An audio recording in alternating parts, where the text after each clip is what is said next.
सर्व आत्माओं के 84 जन्मों की कर्म कहानी को जानने वाले, कर्मों के गुह्य गति के ज्ञाता, बुद्धिमानों के बुद्धि ज्ञान दाता शिव बाबा ने कर्मों की गुह्य गति को बताते हुए 21 नवंबर 1992 की मुरली में बहुत गहन कर्मों की गहन गति बताई। याद रखें, 21 नवंबर 1992 की वाणी में बाबा ने कहा कि अगर किसी भी आत्मा के अवगुण या कमजोरी आप देखते हैं और देख के दिल में रखते हैं तो ये भी एक पाप है, और फैलाते हैं ये भी एक पाप है। बाबा ने क्लियर किया। उसका सार आप विस्तार से उस मुरली को पढ़ लेंगे, लेकिन सार रूप में जो बाबा ने कहा जिससे हमें बहुत मदद मिल सकती है, 2-3 पॉइंट आपके सामने रखने का प्रयास करते हैं। उम्मीद करते हैं कि आपको आपकी पुरुषार्थ के मार्ग में जो विघ्न है, समस्याएं आ रही हैं, जो अवस्था को बनाने में जो दिक्कत हो रही है, वो दिक्कत खत्म हो जाएंगे। बाबा ने कहा किसी के अंदर किसी अच्छाई या बुराई को जानना ये अलग बात है, अच्छी बात है, जानना चाहिए, नॉलेज होनी चाहिए, लेकिन बुराई को अपने दिल में व चित्त में रखना, चिंतन करना, उसी चिंतन में रहना, चित्त में रखना। तो अगर चित्त में रखते हैं, यानी अपनी वृत्ति में बात रखते हैं, तो हमारी भावनाएं बदल जाती हैं। बाबा ने क्लियर किया इसको। चित्त में रखते हैं तो आज नहीं तो कल जो बात दिल में आ गई, बैठ गई, किसी का अवगुण हमारे दिल में बैठ गया, तो अवगुण बैठ गया, तो जहाँ अवगुण होगा वह गुणों का सागर बाबा की याद कैसे होगी, सोचने वाली बात है। तो अगर किसी का अवगुण दिल में रखने से बाबा निकल जाए, जो हमें सब कुछ बनाने वाला है, जो बाबा सब कुछ देने वाला है, वो हमारे दिल से निकल गया अवगुण से, कितनी बहुत बड़ी बात है। ये सबसे बड़ा पाप है। जहाँ बाप नहीं है वहाँ पाप है। तो किसी के अवगुण देखना और दिल में रखना, ये भी एक महापाप है। कर्मों के गुह्य गति के प्रमाण चेक कर सकते हैं, क्योंकि बाबा ने एक अन्य मुरली में कहा कि जहाँ बाप नहीं वहाँ पाप है। आज जहाँ पाप है वहाँ बाप नहीं, जहाँ बाप है वहाँ पाप नहीं। ये क्लियर बाबा ने किया। तो बाबा ने कहा अगर किसी को अवगुण हम देखते हैं, दिखाई हमें देता है, तो बाबा ने कहा ठीक है, आपके अंदर शुभ भावना है, सुधारने की भावना है, तो निमित्त के आगे जो निमित्त बने हुए हैं उन तक अपनी बात पहुंचा दीजिए। अगर ठीक करना चाहते हैं तो शुभ भावना से, नहीं तो अगर उनको देखकर आपकी अवस्था डिस्टर्ब हो रहा है तो आप छोड़ दीजिए, बाप पे छोड़ दीजिए, बाप को सुनाकर छोड़ दीजिए। क्योंकि बाप, हर आत्मा का अपना अपना कर्मों की गुह्य गति है। अगर किसी को देखकर बार बार आपकी अवस्था डिस्टर्ब हो रही है, आपका संकल्प उस आत्मा का प्रति जा रहा है, ये भी एक कर्म बंधन है, कर्मों के गुह्य गति के प्रमाण। क्योंकि आप अपने संकल्पों की स्पीड को रोक नहीं पा रहे हैं, ये चेक करना है। ये भी एक सूक्ष्म रूप से कर्म बंधन है, जिसे हमें ज्ञान की कैंची से, योग से काटना है, ख़त्म करना है। क्यों जा रहा है बार बार? जब बाबा ने कहा हुआ कि बच्चे चिंता मत करो, मैं बैठा हूँ, और बाबा ने एक मुरली में कहा सब कुछ पूर्व नियोजित है। इस रहस्य पे चिंतन करके निश्चिंत बन जाओ, फिर चिंताएं बार बार क्यों आ रही हैं? जब सब कुछ पूर्व नियोजित है, ये बाबा की महावाक्य, सब कुछ पूर्व नियोजित है, ये ड्रामा पूर्व नियोजित है। तो बाबा ने कहा इस तरह से क्लियर करना है, अपने आप को संतुष्ट करना है बाबा की महावाक्य के प्रमाण। तो बाबा ने इस वाणी में कहा है 21 नवंबर 1992 की वाणी में कि किसी के अवगुण को देखना और देखकर उसका वर्णन करना ऐसे है जैसे गुंबज में आवाज़ करना। आप गुंबज में आवाज़ करिए, फिर वही आवाज़ आपको सुनने में आता है। किसी की अवगुण देखकर आपने फैलाया, तो बाबा ने कहा आज एक अवगुण देखा, कल आपके 10 अवगुण देखकर वो गलती सिद्ध करेगा। कि बाबा ने कहा निश्चित रूप से वो आपके 10 अवगुण देखेगा और आपको गलत सिद्ध करने के लिए 10 गुना वेग से मेहनत करेगा। तो जब भगवान ऐसा बोल रहा है कि किसी का अवगुण फैलाना माना वो खुद किसी को दुश्मन बनाना है, तो क्यों फैलाएं? हम क्यों ना किसी निमित्त के सामने अपनी बात को रखकर निश्चिंत हो जाए। शुभ भावना है, सुधारने की भावना है, तो शुभ भावना रखिए। सुधार सकते हैं सुधारिए, नहीं तो अपने आप को सुधार लीजिए। एक मुरली में बाबा ने कहा हुआ है, अगर किसी को सुधार सकते हैं तो सुधार लीजिए शुभ भावना से।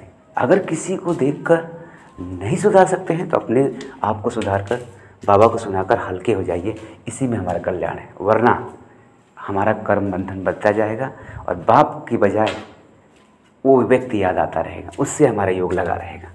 क्योंकि योग किसे लगाते हैं? मन से ही तो लगाते हैं। जब उस व्यक्ति की अवगुण हमारे दिल में बसा रहेगा तो हमारे व्यक्ति से योग लगा रहेगा। ये व्यक्ति का योग है, परमात्मा से योग कहाँ हुआ? जो परमात्मा से योग है उसी को राजयोग कहते हैं। ये तो व्यक्ति योग हो गया, विकार का योग हो गया, क्योंकि अवगुणों का योग हो गया। हमें तो परमात्मा से योग लगाना है, गुणों से योग लगाना है। ये बहुत गहन गति है जो मुरलियों की जब गहराई समझते हैं, उसकी गहराई में उतरते हैं, तब ये समझ में आता है कि कर्मों की गुही गति कितनी गहन है। इसलिए मुरलियों को गहराई से स्टडी करना बहुत ज़रूरी है। जितना जितना बाप के ज्ञान को हम समझेंगे, बाबा के द्वारा दी हुई शिक्षाओं को अपनी बुद्धि में रखेंगे, उतना उतना पाप कर्मों से हम बचे रहेंगे। ये हमें समझने की बात है, जो हमें समझना है।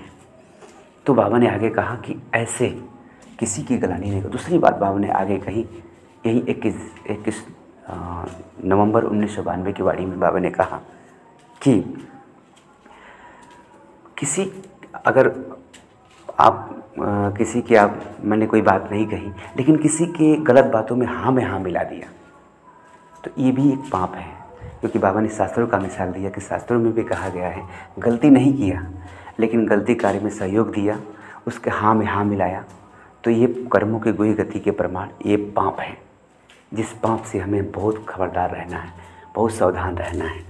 और इसी 21 नवंबर 1992 की वाणी में बाबा ने कहा हुआ है, प्रसन्न चित्तात्मा जो होती है, प्रसन्न चित्तात्मा, वो बुराई में भी अच्छाई को देख लेती है, विघ्न में भी लगन को देख लेती है। बहुत अच्छी बात बाबा ने कही कि वो क्यों क्या कैसे ये क्यों कर रहा है, क्यों ऐसे कर रहा है, इन सभी प्रश्नवाचक बातों में नहीं जाती है। और उनको जो प्रसन्नचित्त आत्मा होती है, प्रसन्नचित्त आत्मा होती है, उसको उसके अंदर ये आता है कि मेरे साथ जो हो रहा है अच्छा हो रहा है, और जो होगा अच्छा से अच्छा होगा। तो अगर सर्व प्राप्तियों से संपन्न बनना है तो यह गुण अपने अंदर धारण करना पड़ेगा। तो आशा उम्मीद करता हूँ कि आप सभी ब्राह्मण कुलभूषण आत्माएँ 21 नवंबर 1992 की जो बाबा ने कही कर्मों की गुही गति बताई है, उस वाणी को ठीक से पढ़ेंगे और किसी की अवगुण अपने दिल पे नहीं रखेंगे। क्योंकि अवगुण देखना माने बाप को विदाई देना, बहुत गहरी बात है, इसे समझना है हम सभी को। और एक अनंत मुरली में बाबा ने कही कि सत्य बाप, सत्य स्थान और सत्य धर्म स्थापन करने वाले बाप के राइट हैंड बनकर अगर कोई भी गलत संकल्प किया, बोला, कर्म किया, तो सत्य स्थान पे बुद्धि ठहर नहीं सकती, बुद्धि रूपी पाँव ठहर नहीं सकते। भले हम ऊंचे स्थान में कहीं रह रहे हैं, सेंटर पर रहें, कहीं रहें, लेकिन बुद्धि वहाँ टिकेगी नहीं। बहुत अच्छी बात है, क्योंकि सब कुछ अंत में शीश महल हो जाएगा। हमारा हर एक संकल्प लोगों को स्पष्ट दिखाई देगा। बोल या कर्म तो बात की बात है, हमारा एक एक संकल्प लोगों को दिखाई देगा। इसलिए एक मुरली में बाबा ने कहा कि जैसा कर्म हम करेंगे हमें देखकर और करेंगे। इस सेकेंड मध्यम पुरुषार्थ का स्लोगन है, लेकिन तीव्र पुरुषार्थ का स्लोगन बताते हुए बाबा ने कहा, बहुत सुंदर बात कही, जैसा संकल्प हम करेंगे वैसा हमारे संकल्पों का वातावरण बनेगा, वैसा सभी फॉलो करेंगे। ये देखिए कितनी गहन गति बाबा ने बताई पुरुषार्थ की। ये अन्य मुरली में है, इस मुरली में नहीं है, 21 नवंबर के मुरली में नहीं है, किसी और मुरली में है। जो ये बात याद आई तो आप सभी को मैं बता दिया।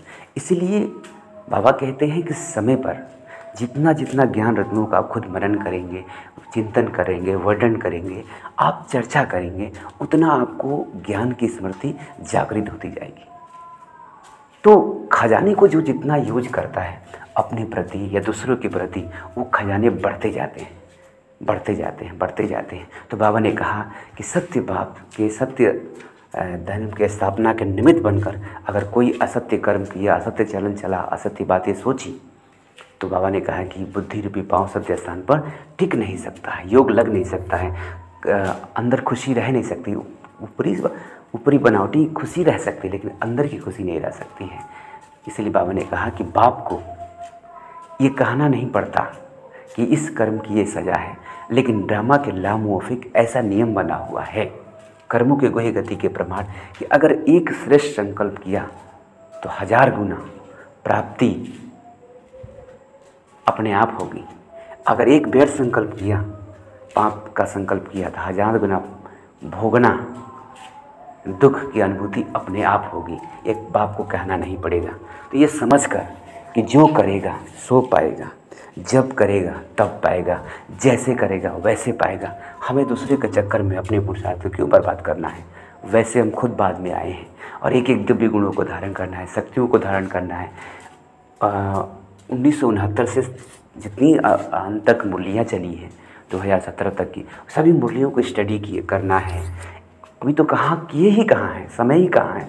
इतनी सारी सूक्ष्म सूक्ष्म बुराइयाँ हैं, बुराइयों के भी सूक्ष्म उसके बाल बच्चे हैं, उनको ख़त्म करना है। इतनी सारे दिव्य गुण धारण करना है, हमें तीव्र पुरुषार्थी बनना है। क्योंकि बाबा ने कहा है, एक मुरली में बाबा ने स्पष्ट किया है कि 108 तीव्र पुरुषार्थी होते हैं, 16,108 पुरुषार्थी होते हैं।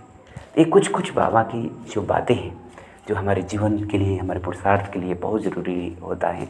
और एक अन्य मुरली में बाबा ने कहा, मुरली के ऊपर महत्व बताते बाबा ने कहा कि सर्व कमजोरियों को ख़त्म करने का सबसे साधन है मुरली। तो भगवान जब ऐसा बता रहा है, या एक मुरली में बाबा ने कहा श्रेष्ठ पद का आधार है मुरली, तो ऐसे सभी ब्राह्मण कुलभूषण आत्माएं जो कंप्लेन करते हैं कि हमारे व्यर्थ संकल्प चलते हैं, हमारे अंदर हमारी दृष्टि ठीक नहीं रहती है, बाप की याद नहीं आती है, इसका सीधा अर्थ कि मुरली की गहराई में नहीं गए हैं, मुरली पे अटेंशन नहीं है, सिर्फ योग चिल्ला रहे हैं। क्योंकि ज्ञान, योग का भी फाउंडेशन हमारा ज्ञान है, या यूँ कहें कि धारणा का फाउंडेशन योग, योग का फाउंडेशन ज्ञान बीज है, ज्ञान बीज है, दिव्य गुण फल है। तो इस तरह से बाबा के मुरलियों को ध्यान में रखते हुए हम जितनी भी मुरलियाँ चल चुकी हैं, चाहे साकार या व्यक्तवाणी, हम प्रयास करें कि इधर उधर की बातों को सोचने की बजाय भगवान की दिल की बातें सोचें, भगवान की बातों को चर्चा करें, भगवान की बातों का मनन करें। इसलिए बाबा कहते हैं, मेरी बातें लोगों से करके देख, तुझे मूल्यवान न बना तो कहना, मेरी तरफ आके तो देख, तेरा ध्यान न रखो तो कहना, मेरे लिए दो आंसू बहा के तो देख, तुम्हारे आंसू को मोती न बना दूँ तो कहना, मेरे लिए खर्च करके देख, तेरे लिए कुबेर का भंडार न खोल दूँ तो कहना। तो ये बाबा की माँ, मेरी तरफ आके तो देख, तेरा ध्यान न रखो तो कहना, ये भगवान की प्रतिज्ञा, शिव बाबा की प्रतिज्ञा है। तो ऐसे बाबा के एक एक अनमोल महावाक्यों को खेलते हुए, बाबा ने इतने सारे रतन दिए हुए हैं, हम मिट्टी या पत्थरों से क्यों खेलें। इसलिए बाबा ने कहा, किसी देहधारी से प्रीत करना यानी मिट्टी से खेलना है, मिट्टी खाना है, मिट्टी से खेलना है। और रायल बच्चे मिट्टी में पाँव नहीं रखते। तो जो रायल पुरुषार्थी हैं, तीव्र पुरुषार्थी हैं, वो व्यर्थ के बातों के कंकड़ पत्थर नहीं चुगेंगे, होली हंस बन ज्ञान के हीरे मोती चुगेंगे। तो आप सभी ब्राह्मण कुलभूषण आत्माएं, जिन्हें तीव्र पुरुषार्थी बनना है, जिन्हें माला के दाना में आना है, वो बाबा ने कहा कि बच्चे अभी लेट का बोर्ड लगा है, टू लेट का बोर्ड नहीं लगा है, अभी भी चांस है लास्ट शो फास्ट जाने की। इसलिए बाबा ने कहा कि पूरी जी जान से मेहनत करो, एक एक संकल्पों पे अटेंशन दो, और अटेंशन दे जितना देंगे, हर संकल्पों के दाग को मिटाते जाओ। ईश्वरीय ज्ञान के मनन चिंतन से, स्वाध्याय से, योग से, सोमान से, 4 धाम की यात्रा से, 500 रुपयों का अभ्यास से, बहुत सारी विधियाँ हैं। तो उम्मीद करता हूँ कि आप सभी को ये छोटा सा क्लास जो बाबा ने चलाई, बताया हुआ है, ये आपके पुरुषार्थ में मददगार साबित होगा। मुख्य रूप से मैंने 21 नवंबर 1992 की कर्मों के गुई गति के टॉपिक पर चर्चा किया था, लेकिन इसके प्रसंग में कुछ बातें आ गई जो आप सभी के समक्ष रखा। ये 15 मिनट का वीडियो आपके जीवन में बहुत कुछ लाने के निमित्त बनेगा। तो आप सभी इस छोटे से क्लास को, बाबा के महावाक्य के क्लास को उस पर मनन चिंतन करके जो कुछ बातें आपके समक्ष रखने का प्रयास किए हैं, आप सभी इस बाबा के महावाक्यों को ध्यान से नोट करें। अच्छी अच्छी बातें जो है इसमें अपनी डायरी में नोट करें, इस समय पर आपको बहुत मदद करेगा। और नोट करके यह क्लास को अन्य ब्राह्मणों तक ज़रूर भेजें, क्योंकि उनका भी पुरुषार्थ तीव्र हो सके। उम्मीद करता हूँ कि आप सभी बाबा को के महावाक्यों पर आधारित ये छोटी सी क्लास अच्छा लगेगा, इसे दूसरों तक शेयर करें। ओम शांति। आपका अनुज राजयोगी ब्रह्मा कुमार सूरज, राजयोग मेडिटेशन सेंटर सागा।